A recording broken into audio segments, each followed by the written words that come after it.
श्रोताओं नमस्कार। क्षेत्रीय समाचार एकांश के इस विशेष कार्यक्रम में मैं आपके साथ व्याख्या चंदोला। श्रोताओं, पहले ये संदेश। देश ने कोविड टीकाकरण अभियान के अंतर्गत 100 करोड़ से अधिक टीके लगाने की उपलब्धि हासिल कर ली है। इस महत्वपूर्ण कार्य में योगदान करने वाले चिकित्सकों, नर्सों, अन्य स्वास्थ्य कर्मियों, अग्रिम पंक्ति के कार्यकर्ताओं और टीका लगवा चुके सभी लोगों का आकाशवाणी अभिनंदन करता है। हम आपको सतर्क करना चाहते हैं कि कोविड अभी समाप्त नहीं हुआ है। आपसे अपील है कि यथाशीघ्र दोनों टीके लगवाएं और अन्य लोगों को भी टीके लगवाने के लिए प्रेरित करें। सावधानी के तौर पर कृपया 3 आसान उपायों का पालन अवश्य करें। मास्क लगाएं, 2 गज की सुरक्षित दूरी बनाए रखें, हाथ और चेहरा साफ रखें। कोविड से संबंधित कोई भी जानकारी और मार्गदर्शन के लिए राष्ट्रीय हेल्पलाइन नंबर 011-2397-8046 और 1075 पर संपर्क करें। इसके अलावा श्रोता प्रदेश हेल्पलाइन नंबर पर भी संपर्क कर सकते हैं। प्रदेश हेल्पलाइन नंबर है 104 व 0135 2722 100 और 2724 506। श्रोताओं, आज़ादी का अमृत महोत्सव के अंतर्गत आज़ादी के आंदोलन में हमारे स्वतंत्रता सेनानियों के बलिदान एवं योगदान की प्रेरक कहानियों से नई पीढ़ी को रूबरू कराने के लिए आकाशवाणी ये विशेष श्रृंखला प्रस्तुत कर रहा है। तो आइए सुनते हैं ये विशेष कार्यक्रम आज़ादी का सफर आकाशवाणी के संग। आज़ादी का अमृत महोत्सव।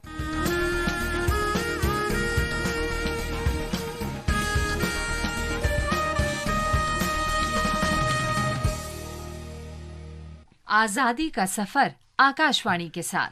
एक राष्ट्र का जन्म, भारत का गौरवशाली स्वतंत्रता संग्राम आधुनिक विश्व के अब तक के सबसे बड़े संघर्षों में से एक है। आकाशवाणी समाचार आपके लिए प्रतिदिन इस संग्राम की एक झलक लेकर आता है। We, the people of India.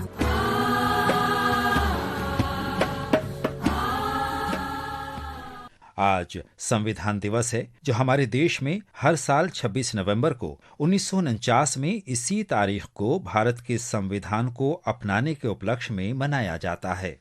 26 नवंबर 1949 को भारत की संविधान सभा ने भारत के संविधान को स्वीकार किया, जो 26 जनवरी 1950 से लागू हुआ। 19 नवंबर 2015 को सामाजिक न्याय और अधिकारिता मंत्रालय ने नागरिकों के बीच संवैधानिक मूल्यों को बढ़ावा देने के लिए हर वर्ष 26 नवंबर को संविधान दिवस के मनाने के लिए भारत सरकार के निर्णय को अधिसूचित किया। स्वतंत्रता को बल देता है, समता न्याय का फल देता है, जिसकी बदौलत भारत देश को मिला यहाँ सम्मान है। भारत का संविधान है। भारत का संविधान 1946 की कैबिनेट मिशन योजना के तहत गठित संविधान सभा द्वारा तैयार किया गया था। संविधान सभा ने 9 दिसंबर 1946 को अपनी पहली बैठक की और सभा के सबसे पुराने सदस्य डॉक्टर सच्चिदानंद सिन्हा को अंतरिम अध्यक्ष चुना गया। पंडित जवाहरलाल नेहरू ने सदस्यों से समर्पण की शपथ लेने का आह्वान किया। At this solemn moment, when the people of India, through suffering and sacrifice, have secured freedom, I, a member of the Constituent Assembly of India, do dedicate myself in all humility to the service of India and her people, to the end that this ancient land retain her rightful place in the world and make her full and willing contribution to the promotion of world peace and the welfare of mankind. संविधान सभा ने 11 दिसंबर 1946 को doctor Rajendra Prasad को अपना स्थायी अध्यक्ष चुना।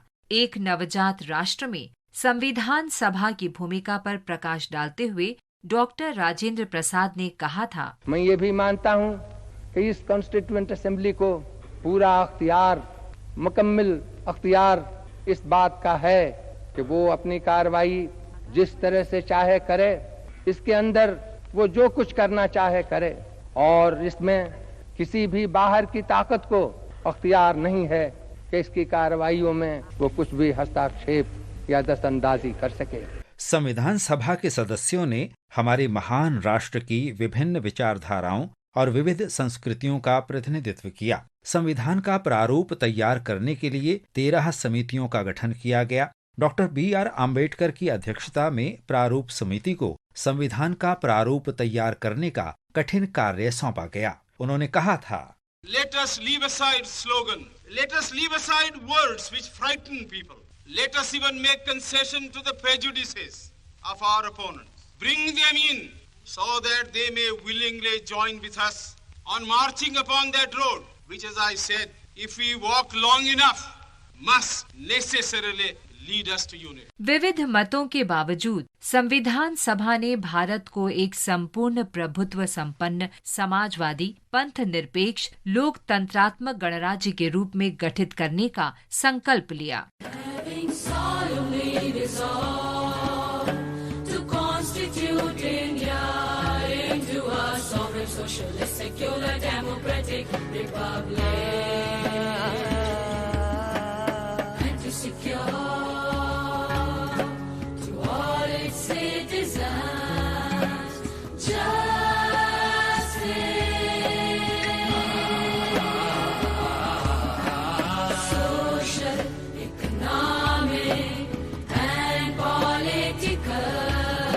भारत का संविधान दुनिया का सबसे लंबा लिखित संविधान है, जिसमें 395 अनुच्छेद, 22 भाग और 12 अनुसूचियां हैं।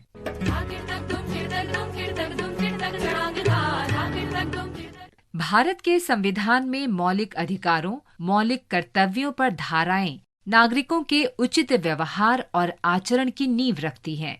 निर्देशक सिद्धांत ये सुनिश्चित करते हैं कि सरकार लोगों के कल्याण को बढ़ावा देने का प्रयास करेगी और इसके लिए ऐसी सामाजिक व्यवस्था करेगी जिसमें सबके लिए सामाजिक, आर्थिक और राजनीतिक न्याय सुनिश्चित किया जा सकेगा।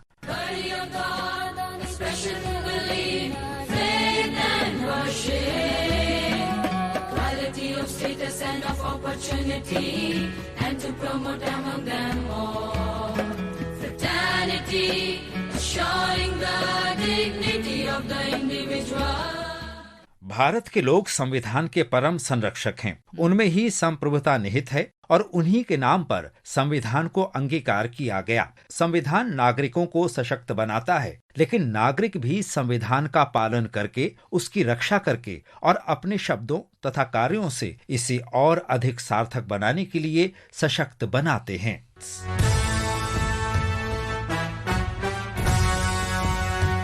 इसके साथ ही आजादी का सफर आकाशवाणी समाचार के संग श्रृंखला की ये कड़ी समाप्त हुई। मिलते हैं कल अगली कड़ी में।